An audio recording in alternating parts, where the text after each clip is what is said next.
Mr. Champion, I have two questions, sir. One, what are the basic requirements in a relationship to be considered before marriage?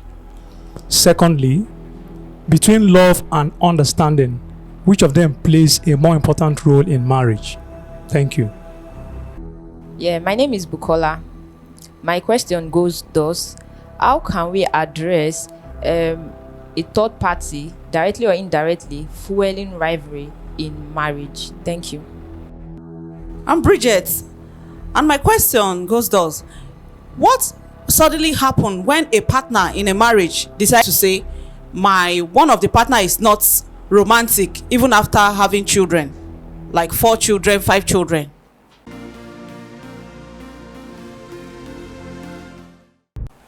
Welcome back. A lot of questions from the audience. Our guests, please attend to them. Okay. Thank you. The first question goes thus: what are the basic requirements young people should consider in their courtship before going into marriage? Well, based on the question, I should go on and be mentioning, but just say a few basic things. First of all, you must be ready yourself for the marriage. That's why they say marriage is not for boys and girls. It's for matured minds. Yeah. And that maturity is not a function of age.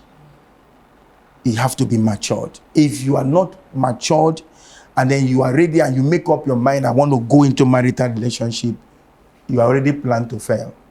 You can't stand the test of the time, the challenge that goes with marriage. Because marriage is not just all about sex. There will be a time in that relationship where you may not even remember sex, because the pressure on you don't pass the pleasure in you. Because pressure reduces emotional feeling for anything causes. When you are highly pressurized, the rent is due, children's school fees is there, all the people that are supposed to give you money gave you no. You are coming back disappointed. Even if your wife taught you, the oga will say, I'm not there ready, because pressure don't come. And then you must consider, also look at who is compatible with you in this relationship. Someone that you gel with. Young people call it gelling. If they gel with me, someone you can easily gel with, okay, who understands you. And then you also be able to consider someone, as a young lady, don't marry someone because he has money, he has a good house, he has good car. You don't know whether he's a 419 or drug pusher. Marry someone who has a vision. Who has a vision. Because his vision can put you on television tomorrow. But if you just have, thank you. But if you just have only provision today, somebody who have today may not have tomorrow. When the provision is down, that is the end of the road. But if he has vision, the vision will put you on television and announce you. Good. All right. Also, you need to consider someone who is well behaved, who has control over his emotion. If you don't consider someone who has control over his emotion, who is well tailored, who has good character, you may receive slap along the line as a woman. Okay, so you must look at for someone who is well behaved, vice versa. A man, look out for a woman who has character, who is ready to learn, who also have vision, who is not coming to you to be a liability. I heard about a lady who will tell the husband, please, honey, you've not swept the house. Please, honey, is the food ready? Is that what she's there to do? But those things should be considered. When someone comes to your house, you are still cutting. She can't do anything. She's looking at her nails. She can't even come to the kitchen. Honey, every time to order food. Help me to food and let's order food. That is a sign, because nothing just happened. But you know, when God is opening our eyes to see the sign, lovey go close our eyes. But when you don't receive that sign, inside that marriage, the reality go open your eyes well. And then it has become late. It may be too late. So you need to consider that. And you need to consider someone who has fear of God. Family background. Family background.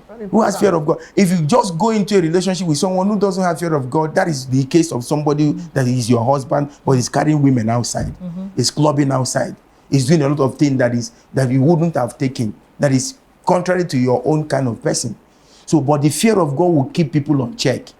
And then when you marry a woman who has fear of God, you are not afraid. You can be in abroad 3 months. You're not afraid my wife is not sleeping around because she's not respecting you, to keeping herself because of you, but because of the fear of God that she has personally. And that is the best. When your wife has the fear of God or your husband has the fear of God, you don't need to monitor them. Anywhere they are, the fear of God will keep them for you. So look for somebody that has the fear of God. Also, consider your genotype and blood group. Good. Very, very key. Very important. Before you even enter in serious relationship that you may find difficult to break, know the genotype. Very important. And so if it's compatible, then all that things can continue. Good. Very, very important. And then finally, on this note, marry someone who has the driving force for a better tomorrow, who don't just give up easily. Either the man or the woman. Yes. Who will always tell you, let's pick up our life. Let's give it another shot. Let's push it again. So you need to check out for. So that's why we discourage young people, don't go into a relationship and then sex. Sex will not allow you to find what you're supposed to find. And then inside that marriage, sex will fool you. Yet you go tired for the marriage. You know. And that thing again, if you're into a relationship with somebody and it's already becoming toxic, you never enter marriage, you don't go walk. You don't marry by pity. Then you will change him in the marriage. You cannot change him in the marriage. It doesn't Somebody work any small thing hit you, whether the man or the boy. Hey, salary, get out, this and that. Each time you sit with somebody supposed to be your wife. It's quarrel all the time. Please retrace your footsteps before it's too late. Very better important. to stop at courtship end than when you don't marry and things start happening. Okay, and before I take the second question, don't marry someone who is not proud of you, to introduce you to his friends, to his family, to everybody. This is my angel, this is my wife, this is my God to be. Don't marry that person. He's not proud of you. Maybe she is of age, no husband. She just want to use your answer name. But those small boys go, they press the button. So be careful. Question number 2. Love and understanding, which one plays a more vital role in a marriage? My beloved, though, the two are very, very needed. Important. 2 of them are very important. If you say you love me, in fact, if there is a true love, then there will be understanding. Understanding comes after true love. But you cannot say you have understanding when you don't love the person. It cannot work.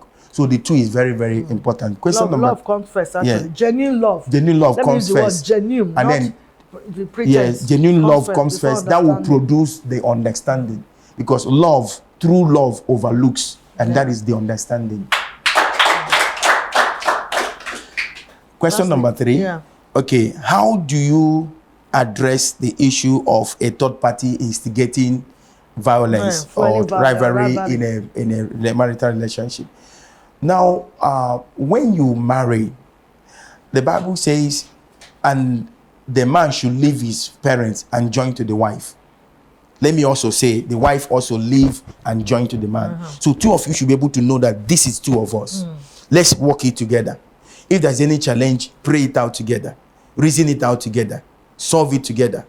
Once you begin to bring third party in your marital relationship, the marriage don't get cracked. So You have made room for enemies to come in, to instigate, to cause issues, and that marriage will never go well once you start involving third party. So please, especially telling your friend who is not even married. Yes.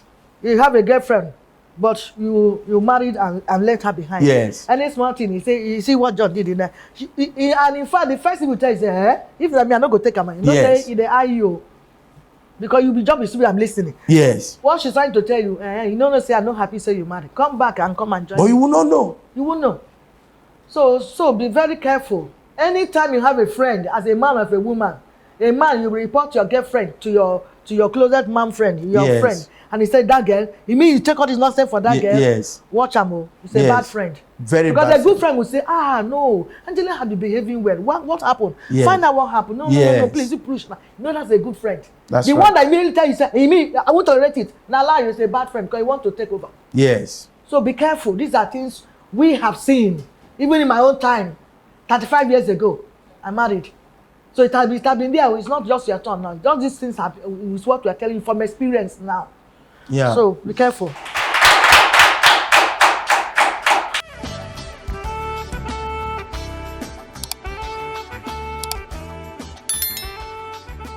This is VVV.